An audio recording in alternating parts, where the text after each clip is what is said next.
അതിശക്തമായ മഴ തുടരുന്ന സംസ്ഥാനത്ത് മഴക്കെടുതി അതിരൂക്ഷമാണ്. എറണാകുളത്ത് 2 പേരും തിരുവനന്തപുരത്ത് ഒരാളും മരിച്ചു. എറണാകുളം തിരുമാറാടിയിൽ മരം വീണ് തൊഴിലുറപ്പ് തൊഴിലാളി അന്നക്കുട്ടിയാണ് മരിച്ചത്. കെട്ടിടത്തിന്റെ മുകളിൽ നിന്നും കോൺക്രീറ്റ് കട്ട വീണ് വടക്കേക്കര സ്വദേശിനി ആര്യ മരിച്ചു. തിരുവനന്തപുരം വിഴിഞ്ഞത്ത് വള്ളം മറിഞ്ഞാണ് പുല്ലുവിള സ്വദേശി തദയൂസിന്റെ മരണം. വള്ളത്തിലൊപ്പം ഉണ്ടായിരുന്ന ഒരാളെ കാണാതായിട്ടുണ്ട്. എറണാകുളം ചെറായിൽ വഞ്ചി മുങ്ങി കാണാതായ യുവാവിനായി തിരച്ചിൽ തുടരുകയാണ്. ചെറായി സ്വദേശി നിഖിലസ് മുരളിയെയാണ് കാണാതായത്. വടക്കൻ ജില്ലകളിലും കനത്ത നാശനഷ്ടമാണ് ഉണ്ടായത്. വിവരങ്ങളുമായി തിരുവനന്തപുരത്ത് നിന്ന് എസ് സാരംഗം, കൊച്ചിയിൽ നിന്ന് നവമി ദിനേശും, കോട്ടയത്ത് നിന്ന് ജി ശ്രീജിത്തും, ഇടുക്കിയിൽ നിന്ന് പ്രിൻസ് ജെയിംസും ചേരുന്നുണ്ട്. ആദ്യം നവമി ദിനേശിലേക്കാണ്. നവമി, മഴക്കെടുതികൾ കൂടുതലും മറ്റ് ജില്ലകളിലാണെങ്കിലും പക്ഷേ അനിഷ്ട സംഭവം ഏറ്റവും കൂടുതൽ ഉണ്ടായിരിക്കുന്നത് എറണാകുളം ജില്ലയിലാണ്. 2 മരണം ഉണ്ടായിരിക്കുന്നു, ഒരു യുവാവിനെ കാണാതായിരിക്കുന്നു. എന്താണ് പൊതുവെ ഇപ്പോൾ മഴയുടെ ഒരു അവസ്ഥ? ഇന്ന് പൂർണ്ണമായിട്ടും മഴ രാവിലെ മുതൽ തന്നെ തുടർച്ചയായി മഴ പെയ്യുന്നുണ്ട്. എത്രത്തോളം ജാഗ്രതാ നിർദ്ദേശം പ്രഖ്യാപിച്ചിട്ടുണ്ട്? എവിടെയെങ്കിലുമൊക്കെ ദുരിതാശ്വാസ ക്യാമ്പുകളോ മറ്റോ തുറന്നിട്ടുണ്ടോ?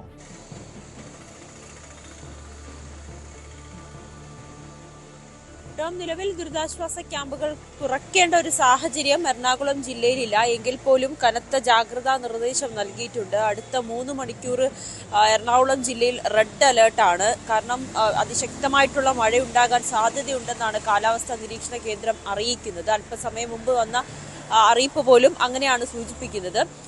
ഈ സാധാരണ നമുക്കറിയാം, കൊച്ചിനെ സംബന്ധിച്ച് ഒരു മഴ പെയ്താൽ, ഒരു 10 മിനിറ്റ് തുടർച്ചയായി മഴ പെയ്താൽ, അതിശക്തമായിട്ടുള്ള മഴ പെയ്താൽ കൊച്ചി പലപ്പോഴും വലിയ വെള്ളക്കെട്ടിൽ മുങ്ങുന്നതാണ്. ഇത്തവണ അതിന് ഒരു ചെറിയ ആശ്വാസമുണ്ട്. ഓപ്പറേഷൻ ബ്രേക്ക് ത്രൂവും എന്തായാലും കോർപ്പറേഷന്റെ മഴക്കാലപൂർവ്വ ശുചീകരണങ്ങളൊക്കെ ഫലം കണ്ടു. വലിയ രീതിയിലുള്ള വെള്ളക്കെട്ടുകളൊന്നും രൂപപ്പെട്ടിട്ടില്ല. പക്ഷേ ഗതാഗത തടസ്സം കൂടുന്നുണ്ട്. ഈ ശക്തമായിട്ടുള്ള മഴ പെയ്യുമ്പോൾ ഗതാഗത തടസ്സമുണ്ട്. പ്രത്യേകിച്ച് ഈ ദേശീയപാത വികസനം കൂടി നടക്കുന്നതിനാൽ ഇടപ്പള്ളി മുതൽ മൂത്തകുന്നം വരെയുള്ള ഭാഗങ്ങളിൽ വലിയ ഗതാഗത തടസ്സമാണ് ഈ സമയങ്ങളിൽ അനുഭവപ്പെടുന്നത്. അതൊഴിച്ചാൽ മറ്റ് പ്രശ്നങ്ങളൊന്നും, വെള്ളക്കെട്ടുകളോ ഒന്നും തന്നെ റിപ്പോർട്ട് ചെയ്തിട്ടില്ല. പക്ഷേ 2 മരണം സ്ഥിരീകരിക്കുന്നുണ്ട്. അതിൽ ഒരു വ്യക്തിയുടെ മരണം, വടക്കേക്കര സ്വദേശി ആര്യ ശ്യാമിന്റെ മരണം 3 ദിവസം മുൻപാണ്. ആര്യ മകളോടൊപ്പം ജോലി കഴിഞ്ഞ് തിരികെ വരുന്ന വഴിയിൽ ബസ് സ്റ്റോപ്പിൽ ബസ് കാത്തു നിൽക്കുമ്പോൾ കെട്ടിടത്തിന്റെ മുകളിൽ നിന്ന് 3ാമത്തെ നിലയിൽ നിന്ന് ഒരു കോൺക്രീറ്റ് പാളി ഈ കുട്ടിയുടെ തലയിലേക്ക് വീഴുകയും പിന്നീട് 3 ദിവസമായി ആശുപത്രിയിലായിരുന്നു. ഇന്ന് രാവിലെയാണ് ആശുപത്രിയിൽ നിന്നും ആര്യയുടെ മരണം വിവരം റിപ്പോർട്ട് ചെയ്യുന്നത്. 30 വയസ്സുകാരിയാണ്. ഒരു സ്വകാര്യ കമ്പനിയിൽ ജോലി ചെയ്യുകയായിരുന്നു. ഈ സ്കൂളിൽ അവധിയായതിനാൽ മകളെയും കൊണ്ടായിരുന്നു അന്ന് ഓഫീസിൽ പോയത്. തിരിച്ചു വരുമ്പോൾ മകളുടെ മുന്നിൽ വെച്ചാണ് ഇത് സംഭവിച്ചത്. മകൾക്ക് നിസ്സാര പരിക്കുകളെ ഉണ്ടായിട്ടുള്ളൂ. പക്ഷേ ആര്യയുടെ മരണം ഇന്ന് രാവിലെയോടുകൂടി സ്ഥിരീകരിക്കുന്ന സാഹചര്യം. മറ്റൊന്ന് കൂത്താട്ടുകുളത്താണ്. തൊഴിലുറപ്പ് കഴിഞ്ഞ് മടങ്ങി വരുന്നതിനിടയിൽ വൃദ്ധയുടെ ദേഹത്തേക്ക് മരം വീണ്, റബ്ബറിൻ്റെയും മറ്റും മരം വീണ് മരിക്കുന്ന ഒരു സാഹചര്യമുണ്ടായി. അന്നമ്മയാണ് മരിച്ചത്, അന്നക്കുട്ടിയാണ് മരിച്ചത്. അങ്ങനെ 2 മരണമാണ് റിപ്പോർട്ട് ചെയ്തത്.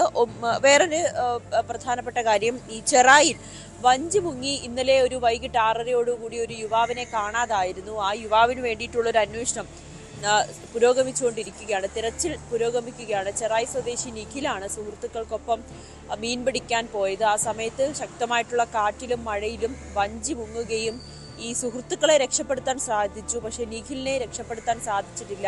എന്നാലും നിഖിലിന് വേണ്ടിയിട്ടുള്ള ഒരു തിരച്ചിൽ പുരോഗമിച്ചുകൊണ്ടിരിക്കുകയാണ്. പിന്നെ കന്നമാലിയിൽ കഴിഞ്ഞ കുറച്ച് ദിവസങ്ങളായി കടൽക്ഷോഭത്തെ തുടർന്ന് വീടുകൾ തകരുന്ന സാഹചര്യം ഉണ്ടായി.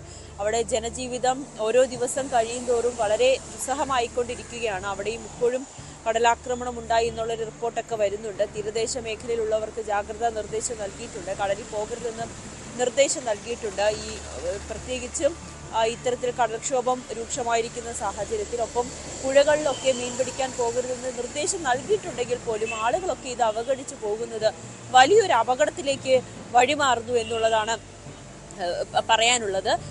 ഈ മലയോര മേഖലയിലുള്ളവർക്കും ജാഗ്രതാ നിർദ്ദേശം നിലനിൽക്കുന്നുണ്ട്. മൂവാറ്റുപുഴയാറിന്റെ ജലനിരപ്പ് ഉയർന്നതിനാൽ തീരപ്രദേശത്തുള്ളവർക്ക് ജാഗ്രതാ നിർദ്ദേശം നൽകിയിട്ടുണ്ട് ജില്ലാ ഭരണകൂടം. എന്തെങ്കിലും ഒരു അപകടം ഉണ്ടായാൽ ഉടനെ തന്നെ അധികൃതരെ വിവരം അറിയിക്കുവാനും നിർദ്ദേശം നൽകിയിട്ടുണ്ട്. ആലുവ പുഴയുടെ തീരത്തുള്ള പെരിയാറിന്റെ തീരത്ത് താമസിക്കുന്നവർക്കും ജാഗ്രതാ നിർദ്ദേശമാണ് ഇപ്പോൾ നൽകിയിരിക്കുന്നത്. എന്തായാലും വൈകിട്ടോടുകൂടി മഴ കനക്കും, ശക്തമായിട്ടുള്ള മഴയുണ്ടാകും. ഈ മരങ്ങളൊക്കെ കടപുഴകി വീഴാനുള്ള സാധ്യതയുള്ളതിനാൽ വളരെ സുരക്ഷിതത്തോടുകൂടി സാറംഗ് ശക്തമായ കാറ്റില് മരം വീണതോടെ പലയിടത്തും വീടുകൾ തകർന്ന സാഹചര്യമുണ്ട്. തിരുവനന്തപുരം ജില്ലയിലെ സാഹചര്യം എന്താണ്, അവസ്ഥ എന്താണ്? കാരണം ഒരു തിരുവനന്തപുരം ചെമ്പഴന്തിയിൽ വീട് തകർന്ന് വീട്ടിലുണ്ടായിരുന്ന 85 വയസ്സുള്ള അമ്മുക്കുട്ടിയെയും മകൻ അനിൽകുമാറിനെ അത്ഭുതകരമായി രക്ഷപ്പെടുത്തിയിട്ടുണ്ട്. വെമ്പായത്തും മരം വീണ് വീട് തകർന്നു. മറ്റ് അങ്ങനെ പല രീതിയിലുള്ള അനിഷ്ട സംഭവങ്ങളും തിരുവനന്തപുരം ജില്ലയിൽ സംഭവിക്കുന്നുണ്ടല്ലോ. എന്താണ് ഏറ്റവും ഒടുവിൽ അവിടെ നിന്ന് റിപ്പോർട്ട് ചെയ്യാൻ കഴിയുന്ന കാര്യങ്ങൾ?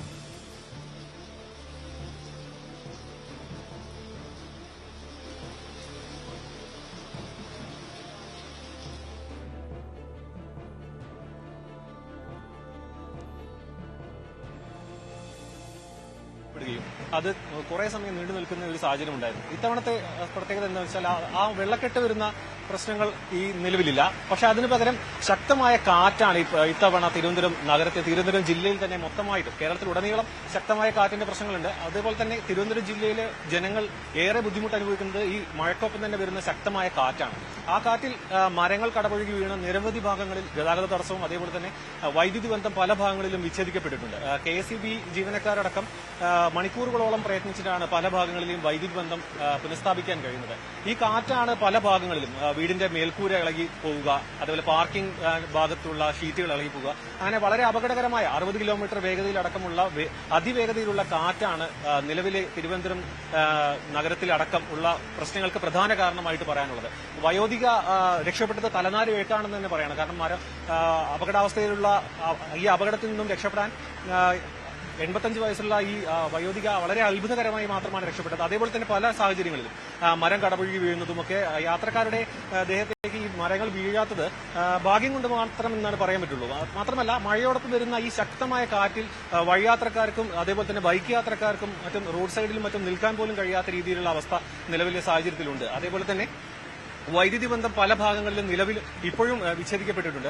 ഇന്ന് രാവിലെ വിഴിഞ്ഞത്ത് വള്ളം മറിഞ്ഞ് ഒരാൾ മരിച്ചിട്ടുണ്ട്, മത്സ്യത്തൊഴിലാളി മരിച്ചിട്ടുണ്ട്. അയാളൊപ്പം തന്നെ കാണാതായ ഒരു യുവാവിന് വേണ്ടി തിരച്ചിൽ ഇപ്പോഴും നടക്കുന്നു എന്നാണ് നമുക്ക് ലഭിക്കുന്ന വിവരം. അതിനൊപ്പം തന്നെ ഫിഷറീസിന്റെ രക്ഷാപ്രവർത്തനത്തിനായി ഫിഷറീസിന്റെ പോയ ബോട്ട് യന്ത്ര തകരാറ് നേരിട്ടിരുന്നു. നിലവിൽ അതാണ് തിരുവനന്തപുരം ജില്ലയിലെ പ്രധാന സാഹചര്യം. ഇപ്പോഴും കനത്ത മഴ നഗരത്തിലും മറ്റും കനത്ത മഴ തുടരുകയാണ്. വെള്ളക്കെട്ടിന്റെ പ്രശ്നങ്ങൾ നിലവിൽ ഇല്ലെങ്കിൽ പോലും കാറ്റാണ് നിലവിൽ വളരെയധികം വ്യാപകമായ നാശനഷ്ടങ്ങൾ നിലവിൽ ജില്ലയിൽ വിതയ്ക്കുന്നത്. ടോം,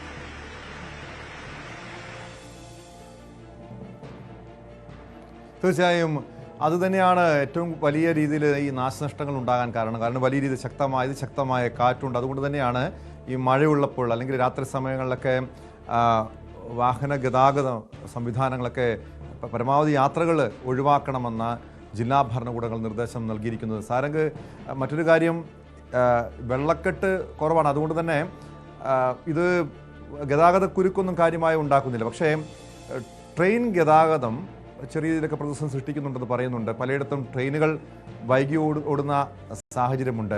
അത് ഈ ട്രെയിനിലേക്ക് മണ്ണിടിഞ്ഞ് വീഴുന്നതോ അങ്ങനെ എന്തെങ്കിലും പ്രശ്നങ്ങളാണോ ഈ ട്രെയിൻ ഗതാഗതത്തെയും ബാധിക്കുന്നത്?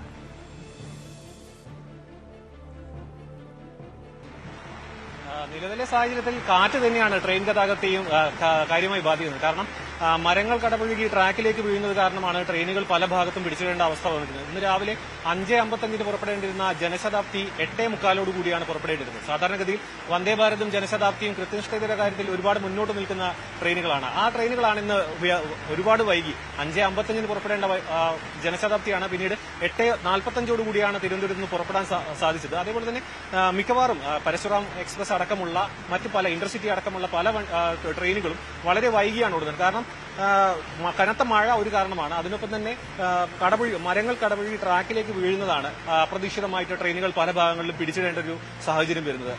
ട്രെയിൻ ഗതാഗതം പൂർണ്ണമായി താറുമാറായില്ലെങ്കിൽ പോലും പല ട്രെയിനുകളും വന്ദേ ഭാരത് അടക്കമുള്ള ട്രെയിനുകൾ നമുക്കറിയാം പിടിച്ചിടേണ്ട സാഹചര്യം ഉണ്ടായിട്ടുണ്ട്. കാരണം മരങ്ങൾ കടപുഴകി വീഴുമ്പോൾ അത് നീക്കം ചെയ്യാനുള്ള കാലതാമസം, അതിലെ സാങ്കേതിക പ്രശ്നങ്ങൾ, അങ്ങനെ കുറെ പ്രശ്നങ്ങൾ. കാരണം സുരക്ഷ ഉറപ്പാക്കിയിട്ട് മാത്രമേ ട്രെയിൻ വീണ്ടും ആ പാളങ്ങളിലൂടെ കടത്തിവിടാൻ കഴിയുകയുള്ളൂ. അത്തരത്തിൽ ട്രെയിൻ ഗതാഗതം ഒരു പരിധിവരെ ബുദ്ധിമുട്ടുകൾ നേരിടുന്നുണ്ട്, യാത്രക്കാരടക്കം. കാരണം എല്ലാവരും മഴയാകുമ്പോൾ പ്രധാനമായും ആശ്രയിക്കുന്ന ട്രെയിനാണ്. കാരണം ബസ് എങ്ങനെയൊക്കെ വഴിതടസ്സം ഇതേപോലെ മരങ്ങൾ മുറിഞ്ഞു വീഴുകയും മറ്റും ഉണ്ടായാൽ വഴിതടസ്സം എത്രയും വളരെ എളുപ്പത്തിൽ സംഭവിക്കാവുന്ന ഒന്നാണ് ബസ് ഗതാഗതം. പക്ഷെ അതിനു പകരം ആൾക്കാർ ട്രെയിൻ ഗതാഗതം ഉപയോഗിക്കുമ്പോൾ ഇത്തരത്തിലുള്ള പ്രശ്നങ്ങൾ അവിടെയും നേരിടുന്നുണ്ട് ജനങ്ങൾ.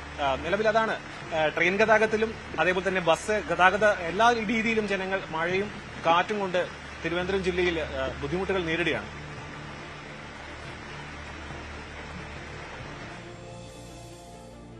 യെസ്, വ്യക്തമാണ്.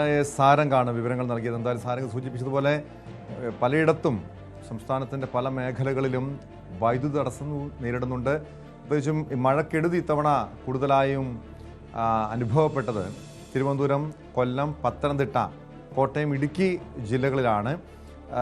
ആലപ്പുഴ ജില്ലയിൽ തോട്ടപ്പള്ളി പുഴി മുറിച്ചെങ്കിലും കടലിലേക്കുള്ള നീരൊഴുക്ക് ശക്തമാകാത്തതിനെ തുടർന്ന് പലയിടങ്ങളിലും വെള്ളം കയറിയിട്ടുണ്ട്. കുട്ടനാട് അടക്കമുള്ള കിഴക്കൻ മേഖലകളിൽ നിരവധി വീടുകൾ വെള്ളത്തിലായി. പുറക്കാട്, തകഴി പഞ്ചായത്തുകളിലെ കാർഷിക മേഖലകൾ വെള്ളത്തിലാണ്. കൊല്ലം മൈനാഗപ്പള്ളിയിലെ ശക്തമായ മഴയിൽ ഇരുനില കടമുറി കെട്ടിടം ഇടിഞ്ഞു വീണു. പത്തനംതിട്ട ജില്ലയിലെ നിരവധി പ്രദേശങ്ങളിൽ വൈദ്യുതി തടസ്സം നേരിടുന്നുണ്ട്. കോട്ടയം ജില്ലയുടെ പടിഞ്ഞാറൻ പ്രദേശങ്ങളടക്കം വെള്ളക്കെട്ട് രൂക്ഷമാണെന്ന റിപ്പോർട്ടുകളും വരുന്നുണ്ട്. അതിലേക്കെത്താം ഇടവേളയ്ക്ക് ശേഷം.